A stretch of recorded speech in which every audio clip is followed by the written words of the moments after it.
배다른 남매가 아니라 다행이다.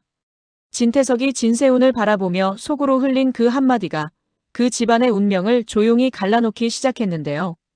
겉으로는 아무렇지 않은 얼굴로 차정원을 딸로 받아들이는 척했지만 진태석의 눈빛에는 늘 가족이라는 단어를 방패로 쓰는 사람 특유의 냉기가 남아있었거든요.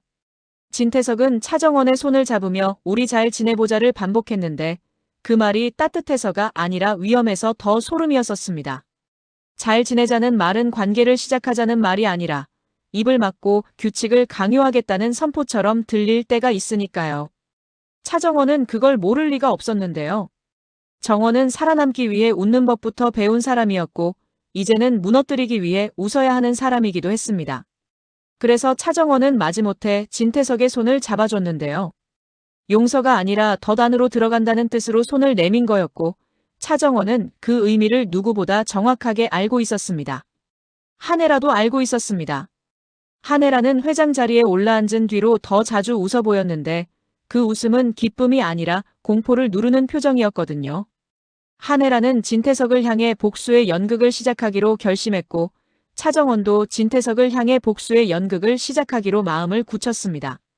진태석이 진짜로 마음을 열었다고 믿게 만들수록 그 남자는 스스로 약점을 드러낼 거라고 둘은 같은 계산을 하고 있었는데요. 그런데 그 연극을 가장 견디지 못하는 사람은 진세훈이었었습니다. 차정원이 건양해서 자리를 넓힐수록 진세훈의 자리가 줄어드는 게 눈앞에 보였거든요. 진세훈은 원래도 자존심이 센 사람이었는데 그 자존심은 사랑이나 관계보다 자리에서 더 크게 뛰는 타입이었고요. 진세훈은 차정원의 다정한 말투와 진태석의 급작스럽게 바뀐 태도를 보면서 속이 바짝 타들어갔습니다. 우리 정원이 점심이나 같이 하자라는 진태석의 말이 들릴 때마다 진세훈은 마치 자기가 밀려나는 소리를 직접 듣는 것처럼 어지러웠거든요. 주영채는 옆에서 더 불을 붙였습니다. 주영채는 차정원에게 빼앗겼다고 믿는 모든 걸 되찾고 싶어서 진세훈에게 달라붙었는데요. 아버님 이상하지 않아? 저 여자 뭔가 있어라고 속삭일 때마다 진세훈은 씁쓸하게 웃으면서도 그 속삭임이 자기 심장을 쿡 찌르는 걸 느꼈습니다. 진세훈은 자기 입으로 핏줄이 당기나 보지라고 비웃어놓고 그 말이 결국 자기 가슴에 질문으로 박히는 걸 막지 못했는데요. 내가 진짜 핏줄이 맞아? 라는 질문이 그날부터 진세훈을 좀먹기 시작했었습니다. 그 질문에 답을 내리는 건 뜻밖에도 진태석의 옆을 지키던 황 실장이었는데요. 황 실장은 원래 진태석의 해결사였고 더러운 일과 지워야 할 흔적을 처리하는 마지막 문 같은 존재였죠. 그런 황 실장이 어느 날 한혜라 앞에 봉투를 내밀었는데요. 황 실장은 말이 길지 않았습니다. 오히려 짧아서 더 무서웠습니다. 저 한혜라 회장님 사람 되기로 결심했습니다. 주 부회장님과 차정원 씨를 도와야 하는 것도 제 임무입니다. 라고 말했는데 그 문장이 변명이 아니라 선언으로 들렸었습니다. 한혜라는 봉투를 받는 순간 이유 없는 서늘함을 느꼈는데요. 황 실장은 고개를 숙인 채로 이제는 더 숨길 수 없습니다. 지금 멈추지 않으면 건양도 회장님도 차정원 씨도 전부 같이 무너집니다. 라고 덧붙였고 그 말이 칼끝처럼 한혜라의 목을 스쳤습니다. 한혜라는 힘을 주어 봉투를 열었는데요. 봉투 안에는 유전자 검사 결과가 들어있었습니다. 진세훈 마이너스 진태석 친자 불일치. 종이 위에서 가짜 아들이라는 단어가 확정되는 순간 한혜라의 계산이 바뀌기 시작했었더라고요. 동시에 차정원의 복수도 한 단계 올라갈 준비가 끝났고 진세훈은 그날 이후 사람이 달라지기 시작했습니다. 황 실장은 여기서 멈추지 않았습니다. 황 실장은 또 다른 자료를 꺼내 한혜라 앞에 올려놨는데요. 진태석이 가족을 혈연으로 묶어 방패로 만들고 필요하면 혈통까지 조작해 사람을 길들여왔다는 정황들이 줄줄이 붙어 있었습니다. 몇 장의 문서에는 오래전 검사기관, 기록 수정 흔적, 사라진 원본 목록 같은 것들이 섞여 있었고요. 황 실장이 던진 건 정보가 아니라 폭탄의 뇌관이었는데요. 한혜라는 그걸 보는 순간 깨달았습니다. 진세훈은 아들이 아니라 방패였고 주영채는 장식품이었고 한혜라는 권력 유지 장치였고 차정원은 제거 대상이었으며 그 제거 대상이 딸이 되는 순간마저 잘 지내자는 말은 관계를 시작하자는 말이 아니라 잘 지내자는 말은 관계를 시작하자는 말이 아니라 잘 지내자는 말은 관계를 시작하자는 말이 아니라 진태석의 정치였다는 걸요. 한혜라는 울지 않았습니다. 울면 진태석이 좋아하니까요. 한혜라는 아주 차갑게 웃었는데요. 그리고 차정원과 주하늘을 불렀습니다. 주하늘은 늘 침착한 얼굴로 들어왔지만 차정원이 있는 자리에서는 그 침착이 자주 금이 갔었습니다.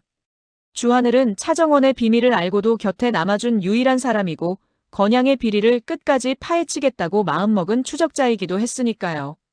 한혜라는 세 사람만 있는 자리에서 봉투를 바닥에 내려놓듯 보여줬습니다. 차정원은 종이를 보는 순간 숨이 잠깐 막혔는데요.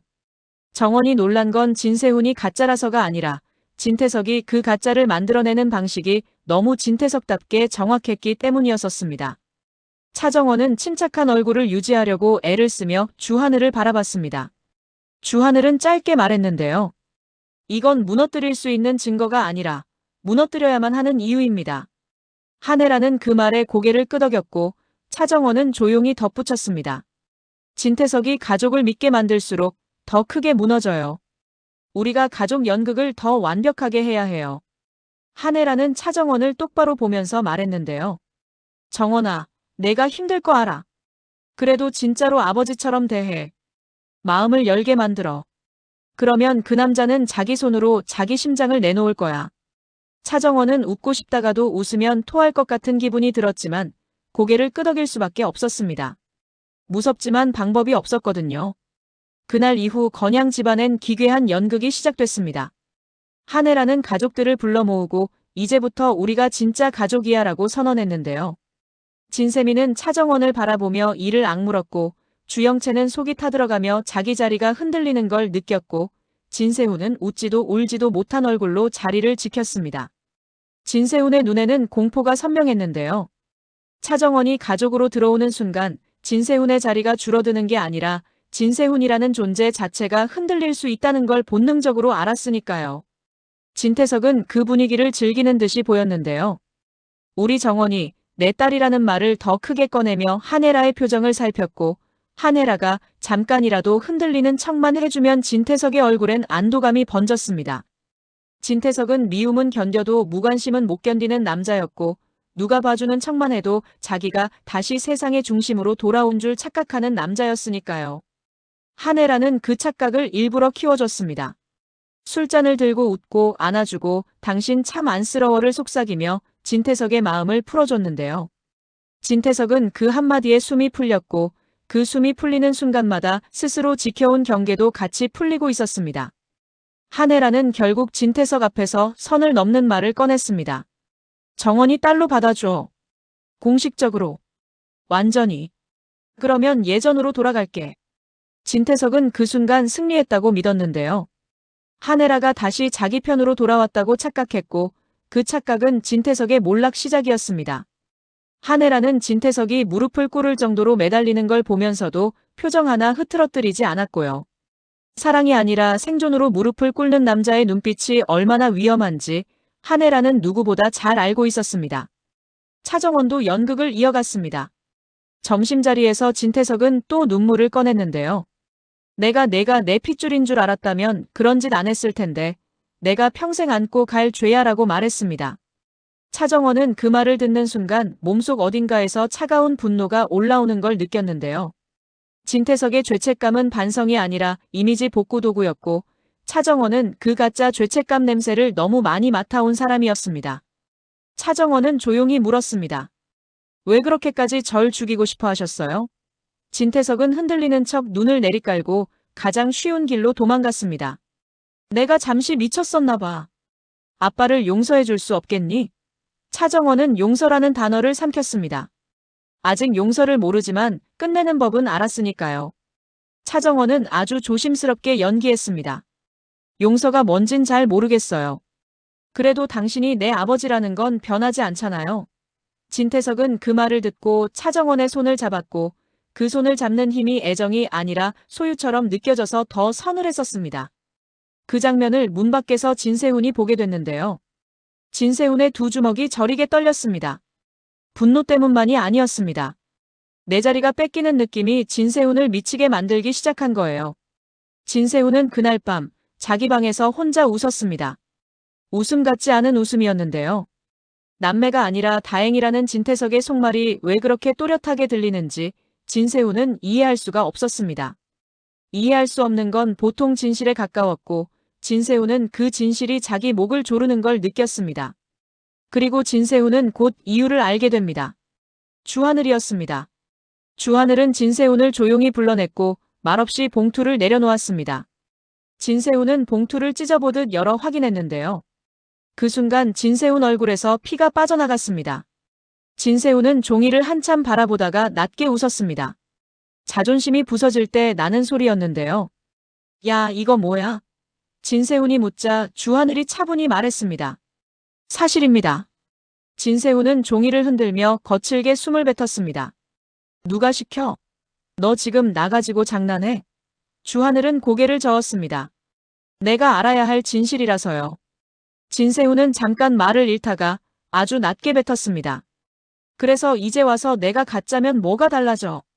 내가 지금까지 한 건 다 뭐가 돼? 주하늘은 그 문장을 피하지 않았습니다. 이용당한 겁니다. 진태석은 당신을 아들이 아니라 방패로 키웠어요. 그 말이 진세훈의 안쪽을 완전히 무너뜨렸는데요. 진세훈은 분노하면서도 이상하게 공허했습니다. 그 공허가 더 무서웠습니다. 사람은 화가 나면 싸우라도 할 수 있는데 공허해지면 무엇이든 할 수 있으니까요. 진세훈은 결국 짧게 말했습니다. 좋네. 그럼 나도 내 방식대로 살길 찾을게. 그 말은 협박이 아니라 선언처럼 들렸고 주하늘은 그 눈빛이 위험해진 걸 바로 알아챘습니다. 며칠 뒤 온 가족이 모인 자리에서 진태석이 또 차정원을 딸처럼 품으려는 순간이 왔는데요. 진세훈은 유리잔을 들어올렸습니다. 손이 떨려서 잔 안에 얼음이 짤랑거렸고 그 소리가 방 안을 가르는 신호처럼 들렸습니다. 그리고 진세훈은 그 잔을 바닥에 던져버렸습니다. 나만 몰랐지. 진태석의 얼굴이 굳었습니다. 진세훈은 숨을 들이켜고 말을 이어갔습니다. 친자 불일치. 이거 다 사실이야? 주영채는 숨을 삼켰고 진세민은 일어나려다 멈췄고 차정원은 표정 하나 흔들리지 않으려 애를 썼습니다. 한혜라는 아무 말도 안 했습니다. 말 대신 끝낼 준비가 됐다는 눈빛만 보냈습니다. 진태석이 변명하려는 순간 진세훈이 더 크게 찔렀습니다. 그럼 결론은 이거네. 가짜 차정원만 진짜였던 거잖아. 진태석 얼굴이 일그러졌습니다. 진세훈은 웃으며 말했는데요. 아버지, 그 단어 쓰지 마. 나한테 넌 아버지가 아니야. 사기꾼이야. 그 말이 떨어지자마자 집안 공기가 바뀌었습니다. 피가 가족을 묶는 게 아니라 가족이 피를 조작해 사람을 묶어왔다는 진실이 방 안에 퍼졌거든요. 그날 이후 진세훈은 완전히 달라졌습니다. 예전엔 회장 아들이라는 이름으로 버텼다면 이제는 그 이름이 사라진 자리에서 살아남는 짐승 같은 눈빛이 생겼는데요. 잃을 게 없어지면 사람은 더 독해지기도 합니다. 진세훈은 주영채와도 갈라서기 시작했습니다. 주영채는 가짜 임신, 가짜 유산 같은 카드를 숨기며 매달리려 했지만 진세훈은 냉정했습니다. 너도 거짓말로 올라탄 거잖아. 이제 같이 죽을 생각 없으면 비켜. 주영채는 울고 소리치고 협박까지 했지만 진세훈은 더 이상 흔들리지 않았습니다.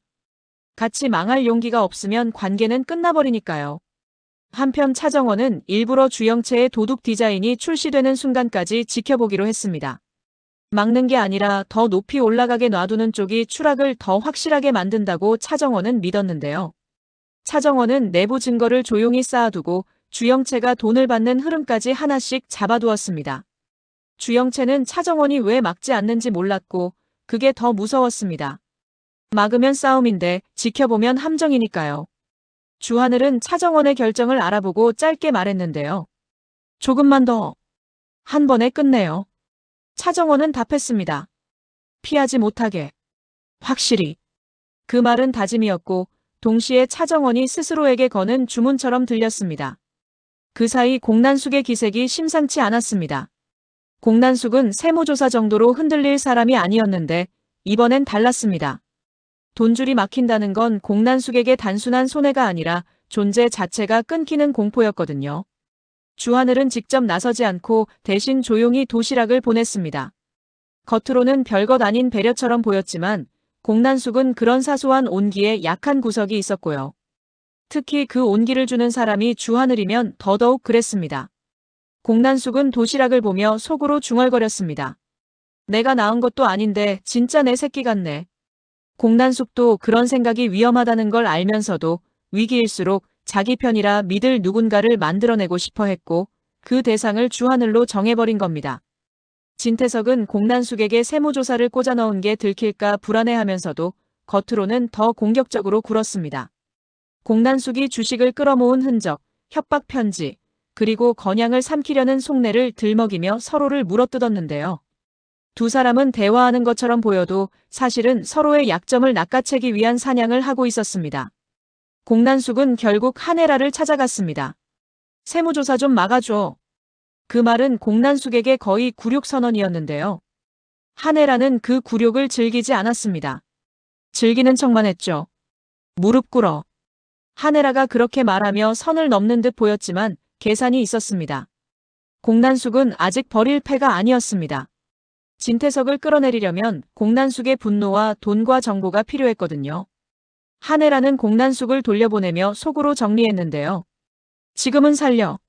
정원이와 주하늘을 위해서라도. 이제 한혜라의 판이 움직이기 시작했습니다. 한혜라는 공난숙을 다시 불러 아주 단호하게 말했는데요. 진태석 비자금 흐름, 해외 계좌, 페이퍼 컴퍼니 다 정리돼 있어. 내가 살 길도 같이 만들어줄게. 대신 진태석부터. 공난숙의 눈빛이 번쩍였고 결국 손을 잡았습니다. 분노와 이익이 손을 잡는 순간 동맹이 생겼고 그 동맹의 칼끝은 진태석을 향하게 됐습니다. 황 실장은 마지막 조각을 올릴 준비를 하고 있었습니다. 원래는 문을 막아야 하는 사람이었는데 이제는 문을 여는 사람이 된 겁니다. 황 실장은 한혜라에게 낮게 말했는데요. 회장님, 체포까지 가야 끝납니다. 진태석은 빠져나갈 구멍을 너무 많이 만들어둔 사람입니다. 한혜라는 고개를 끄덕였고 차정원은 숨을 길게 골랐습니다. 차정원은 복수가 끝나면 행복이 올 줄 알았는데 막상 끝이 가까워질수록 남는 건 상처가 다시 벌어지는 느낌이었거든요. 그래도 차정원은 멈추지 않았습니다. 한 번 죽었다가 살아 돌아온 사람처럼 버텨왔고 다시 죽지 않기 위해 끝을 봐야 했으니까요. 드디어 도둑 디자인 출시 당일이 왔습니다. 차정원은 단 한 번도 소리치지 않았습니다. 대신 조용히 말했는데요. 이 디자인은 제 작업물입니다. 그리고 도용 정황, 거래 자료, 내부 결제 흐름을 하나씩 제출했습니다. 그 순간 주영채는 무너졌습니다. 주영채는 매달릴 카드들을 꺼내려 했지만 가짜는 하나가 들키면 줄줄이 무너지는 법이었고 주영채 스스로도 그걸 알고 있었습니다. 진태석은 그제야 깨달았습니다. 한혜라와 차정원이 가족 연극을 한 게 아니라 자신을 묶어두기 위한 올가미를 짠 거라는 걸요. 진태석은 발작하듯 분노했고 가장 잔인한 방식으로 되갚으려는 마음이 얼굴에 그대로 올라왔습니다. 차정원을 다시 해치려는 본능이 튀어나온 겁니다. 차정원은 또다시 죽음의 공포를 마주했지만 이번엔 혼자가 아니었습니다. 주하늘이 차정원을 지키려고 몸을 움직였고 한혜라는 차정원을 지키기 위해 진태석의 숨통을 조이기 시작했습니다. 진태석은 그때서야 내 편이 사라지고 있다는 공포를 느꼈는데요. 돈도 권력도 잃는 공포가 아니라 아무도 내 편이 없다는 공포가 사람을 제일 미치게 하니까요. 진세우는 그 장면을 보면서도 웃지도 울지도 않았습니다. 대신 차갑게 말했는데요. 이제부터는 내 판이야. 그런데 그 말이 오래가지 않을 조짐이 이미 깔려 있었습니다. 진세우는 가짜 아들이라는 낙인이 찍힌 순간부터 회사 안에서 고립되기 시작했는데요. 투자자들은 분노를 싫어하고 사람들은 불안정한 후계자를 더 싫어합니다. 진세훈이 가진 건 분노뿐이었고 그 분노는 결국 더 큰 폭탄을 만들 수 있는 연료가 되기도 하죠. 진세훈은 결국 주하늘을 다시 찾아와 낮게 말할 가능성이 커졌습니다. 나한테 선택지 2개뿐이지. 내 이름을 살리려면 내가 가진 걸 내놔야겠지. 주하늘은 거래를 받아들이면서도 선을 그을 수밖에 없고 차정원은 그 거래가 또 다른 지옥의 문이 될 수 있다는 걸 알면서도 멈추지 못할 겁니다. 그리고 마지막으로 진태석이 구치소 면회실에서 진세훈에게 낮게 흘리는 한마디가 다음 지옥의 문을 열어버릴 수 있습니다. 내 진짜 아버지 그 사람 이미 건양 안에 있어. 진세훈의 얼굴이 굳어질 테고 한혜라의 새 질서도 차정원이 간신히 잡아낸 평온도 주하늘이 지키려는 미래도 그 한 줄 때문에 다시 흔들릴 수밖에 없는데요. 진세훈의 친부가 누구인지가 밝혀지는 순간 가족이라는 단어가 또다시 사람들을 묶는 방패가 될지 아니면 진짜로 찢어발기는 칼이 될지, 그 결말은 아직 일부러 남겨둬야 더 무섭습니다. 다음 판은 피로 묶인 가족이 아니라 피를 조작해 권력을 만들던 자들의 진짜 본색이 드러나는 판이 될 테니까요.